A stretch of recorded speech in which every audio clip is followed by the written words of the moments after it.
சித்திரம் எப்படி சேலைய கட்டுச்சு தேவதை பாதங்கள் பூமியில் ஒட்டுச்சு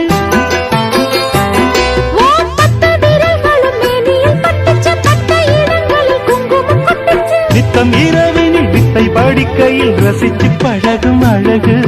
அள்ளி அணைக்கையில் அன்று விளக்கினின் வீணையில் எனக்கு கடிதம் எழுது கொட்டுங்க கொட்டுங்க கும்மிய கொட்டுங்க நேரம் நல்ல நேரம் ஒரு பூரச்சேல மாலையோடு நாளை வந்து சேரும் அம்மாடி